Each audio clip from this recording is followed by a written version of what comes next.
Good morning. I'm Karen Pearman. I'm here with What's New in Electronics. And this morning we're going to be discussing the skills gap here at SMTConnect 2022. And I'm joined this morning by four gentlemen. I didn't know if you want to say good morning. Dave? Yeah, hi, good morning.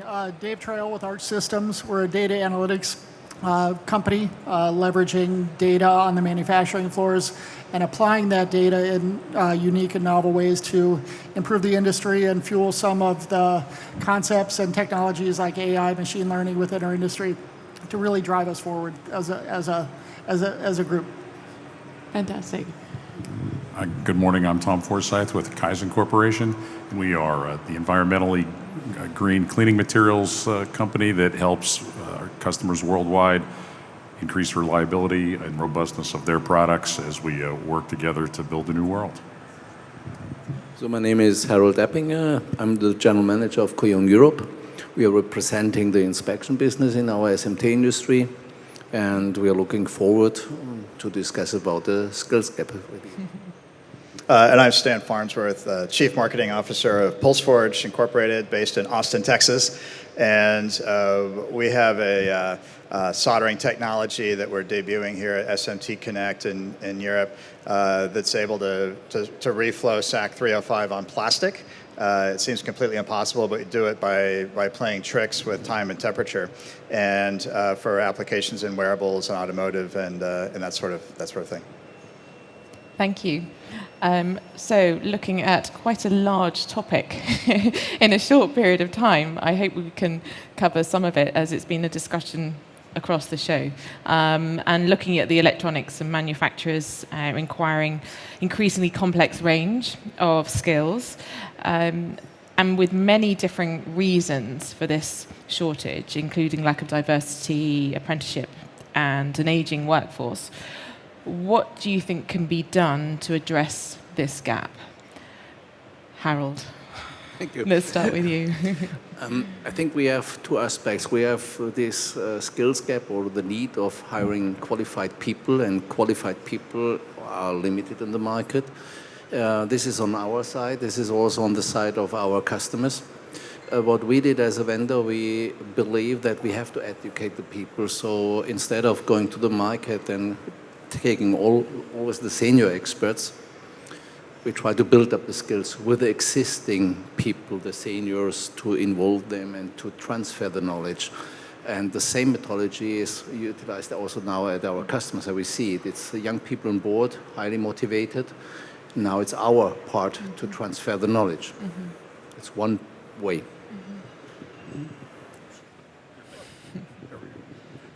Harold, I think that's spot on, and at Kyzen we've done the same thing where we're hiring younger, smart folks that have a good education and helping them learn the intricacies of our expertise. What's interesting is when you think about the skills gap, we always think about the staff and the technical training. Of course, we're in the cleaning business in a world where the vast majority of soldering happens with no clean. So ironically, there's a remarkable skills gap on cleaning expertise in our industry that sort of closely parallels the technical gaps. And the challenge is getting that word out for education, the experienced senior folks working with those junior folks, and also getting out in the community to help kids want to learn about science and engineering. You know, the so-called STEM majors and whatnot, right? Helping them realize that there is a fun and enjoyable life for those that learn such things, because it starts young, right? You can't take if you skip high school math, it's hard to take it in college. Mm-hmm. So that sort of thing. So there's a lot to go on there.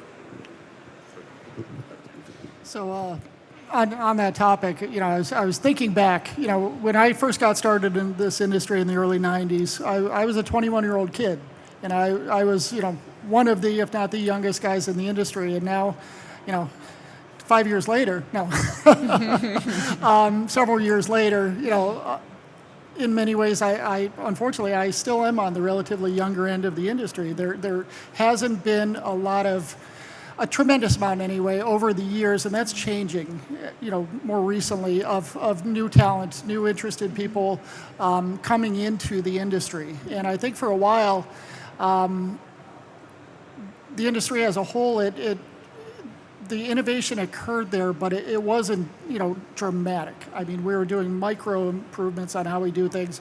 But lately with technology, these changes are bigger. There's more exciting things happening, and we are starting to see some of this younger workforce come in with all kinds of different new ideas and new ways of looking at things and different expectations too. There's more like, what do you mean I can't access this? They're so used to, a now environment, where they want to ask their questions and get an answer immediately.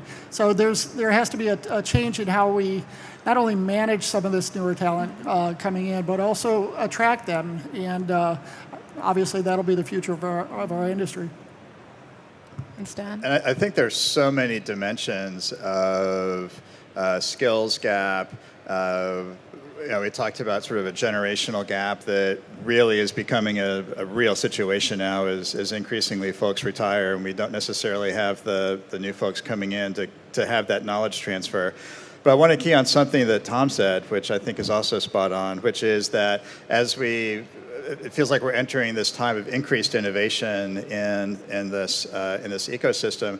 There needs to be a lot of communication on these capabilities between the different participants. I know there's innovation on cleaning. I know there's innovation on soldering. There's innovation on materials. At every single section of the value chain now, there's innovation. And so that raises a challenge of not just thinking of a generational or a topical skills gap, but even an intra-industry skills gap to find a way to communicate and to have a relationship that allows that and facilitates that. If I'm allowed to add one comment, what I feel is our industry seems not attractive anymore, because looking from outside, if you're inside, you see really the power of innovation and nice things, all this. And I think that's our duty also, to make sure that we would like to be inside this technology production. It's gaming, programming seems more fancy than producing something. Who do you think would take on that mantle? As you say, you're inside this industry and you're having the perspective of someone looking outside, looking in. From obviously, we've all got the same mindset on stage, but then in a community that we have here, is that the same? Would you say that's a general view? Or do you think that people are wanting to stay in that risk-averse approach of going, we can't look outside for new skills, we can't look to another industry, we have to stay within? I think part of it is, as young folks are coming up, I remember when I was getting out of school and whatnot, the real problem is no one knows what anyone does. Mm-hmm. Right? You may know how to do math and science. If you're a chemistry major or an electrical engineer, you know something about that. But you don't really know what he or she that has a job will. What do they do before lunchtime? What happens? What is it all about? And the reality is that our world is one big box of broken toys. It's a series of solving problems and helping people. Mm-hmm. The life in the industrial world is fascinating because all we're trying to do is make everything a little bit better today. Every now and then you get to make it a lot better, but mostly you make it a little better, day to day with one operation or one process. And I don't think as an industry we shine a light on that to help people understand how rewarding that is. The fact that each and every day you're working with a customer or a customer's working with a supplier, and something that didn't work, now it works. Something that needed to get done, now we know how. So taking that wisdom, how would you see that best communicated? I think we need someone to make a Top Gun movie about us. We need a Maverick. You can be Maverick. So one of the things that I've noticed over the last few years is, there used to be at trade shows like this, Thursdays were a little bit lighter days, and that's when you would see a lot of the engineering students come walk through the show. And, as much as we were all kind of tired and, our feet hurt, and, we still engaged quite a bit with these new college people that were looking to see our industry, and they were there on a field trip of sorts. And that's slowed down a little bit, actually. I don't see as many of those people coming by. And I don't know if that just requires a little bit more engagement with the university systems or some of our associations doing more to expose our industry and things like that. I agree. Within the industry, it is exciting at times, and it is, new and modern and all these types of things. And we're not just building, transmissions on an assembly line somewhere. This is still advanced electronics and some pretty exciting things. I think we just need to do a better job of communicating that to the younger workforce that's entering our world. And I think we need to be purposeful in that. I think identifying that is the first piece. But the second piece is to understand that as individual participants, we can reach out. As companies, organizationally, we can reach out. And as a collective industry, the societies and the associations that are involved in our space can reach out. So I think there are a lot of opportunities for this to happen. We just have to go do this and make sure that this is happening and have some ownership around it. Agreed. And taking that challenge on for all four of you in terms of how would you like to leave here today with that vision of investment or mentoring the next generation, or even people who are in the same category, who are, who've changed their career since COVID, who are looking for a new path. Harald. We working since about 3 years completely on the way of internal communication, the hiring process, deep motivation, bringing the right people on board and develop the personalities. We have great talents, but if they are isolated in a small box, even with COVID, you see that they cannot deliver what they are able to deliver. And that's what we completely changed. We analyzed the roles, we analyzed the responsibility, and we tried to fit the people into the role and to define the roles who fit to the people. Sounds strange, but it is really successful, and it's increasing the efficiency. And you can create talents, develop talents in a much shorter time frame. That's what we did. And Tom? Oh, sorry. And what we focused on is awareness. The people in different parts of the company don't know what the other people do any more than the kids in school know what any of us do. So we've got some internal communication things that we use to shine lights on different folks and different things going on. So, somebody that, maybe is just out of school and has more of an admin job realizes, oh, wow, that's really exciting over there. Maybe I could do that. And they hold up their hand and give them a try. So I think it's both inside and outside, because it's easier to understand the talent that's under your roof, whether that's a digital roof or a physical roof, because the outside world is a giant pool of talented people, but very few of them have names to you, so they're harder to touch. So I think it's both inside and outside that's necessary. So one of the things that we've done over the years is we're located in Silicon Valley in the Bay Area, in Palo Alto. And our location near Stanford University, has been very advantageous to us for having people come in as internships and apprenticeships and things like that. And it's been very positive for us. I would say the amount of people that start out as interns and are converted to employees is pretty darn high. So that I think maybe some of us need to get back to a little bit more of that and allocating some of our time to those types of things. Obviously, we get something out of it, but it's still a selling process to these people that are coming in and showing them what we do and how exciting it is. And I think all of us are very capable, experienced people. I think we sometimes have to remember that we can be teachers, and this knowledge that we have, and all this years of experience. Younger people and people new to the industry, we have things to share with them, and it's interesting, and we just need to remember that, as busy as we all are, that knowledge transfer, I think, is very important as well. Stan? Yeah, and we've done a couple of things at PulseForge. One is we relatively recently realized that we had gotten into a rut in our hiring practices, and so we had to do some introspection around the qualifications that we thought we were looking for, exactly to your point, Karen, the qualifications that we thought we were looking for some of the roles that we were having. And we realized that we needed to rethink what those qualifications were, expand that to be a little bit more encompassing to bring in some diversity of background and a little bit of diversity in education to build a stronger network internally of competency around that.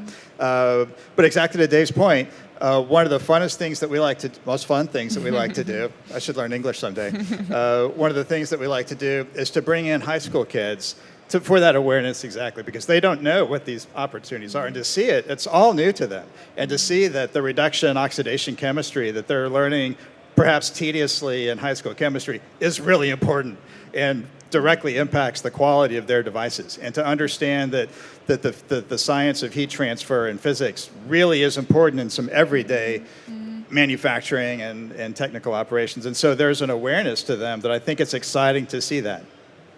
It's so true, and I think all four of you in many ways are storytellers, and it's kind of that enthusiasm that you want to continue going forward.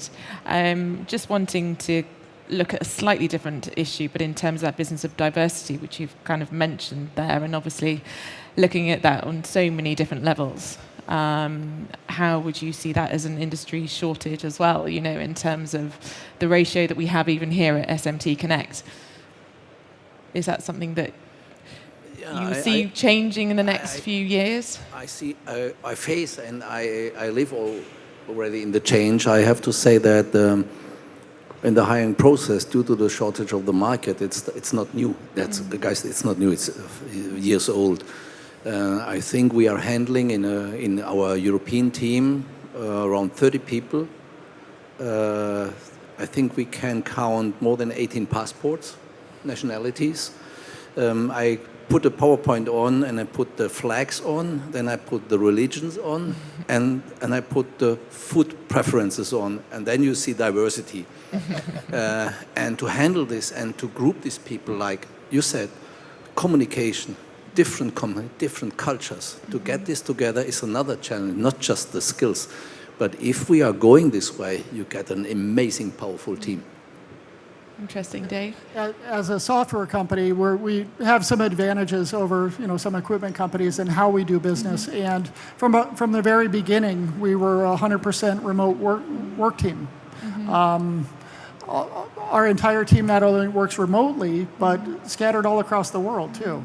And that's an advantage for us because we are able to, get different opinions from different parts of the world, and this diversification and new ideas and things like that. It can be challenging at times to be 100% remote, but also I think the benefits outweigh that because it does allow us to, look outside the box sometimes on the types of people that we would typically hire and the backgrounds and preferences and all those types of things. Diversity is it's an important part of who Arch is. How about Tom? And I think we need to keep in mind that there's a lot of ways to define diversity, right? It's sometimes it's that first layer, that first impression, but we're in a very technical world. Frankly, the English majors bring diversity because they can communicate. Not to pick on you, Stan, but because it could have been all of us, any of us there. But it's also those education levels. Back to your point of what are the specifications. If we only hire people with master's degrees. Well, we're filtering out a lot of really smart people that come from a lot of different backgrounds, be it ethnically, geographically, whatever. And I think understanding that and recognizing what are the skills that one needs for any particular role is the first line of attack. Because when you define that well, now you're really targeting people that have that skill set. And you're not excluding people that have that skill set, right? That because they don't fit into this bigger pot of if everybody's an engineer, everybody can do everything. And I think it's easy to fall into that trap. We certainly do from time to time, but we constantly shake ourselves and remind ourselves of that. So I think that really looking at the roles and defining them well, and then aligning the skill sets with those roles is where it begins. And I think part of this is having an ongoing set of relationships. I think that if you only start looking for diversity and only start looking for new team members when you need them, I think that's already too late. I think you need to be going into this with this mindset of sort of constant renewal and constant awareness engaging with universities, different educational institutions of different types. Inside the same community, people move around and have new opportunities related to that. So I think just staying always active in this way is important. Harald. Fully agree. We put the trainee in place, and we know in 2 years from now there will be the role. And he is clever and he's educating well, he can get the job, but the job doesn't exist today. So we're working precisely towards the goal with the people. That's exciting.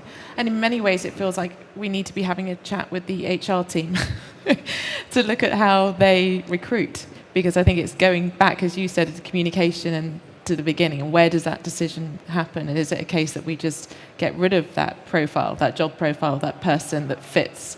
But I just thank you guys. I just wondered if there's anyone else who may have some questions. No? Stan, Harald, Tom and Dave, thank you so much for your time. Thank you very much. It was a pleasure.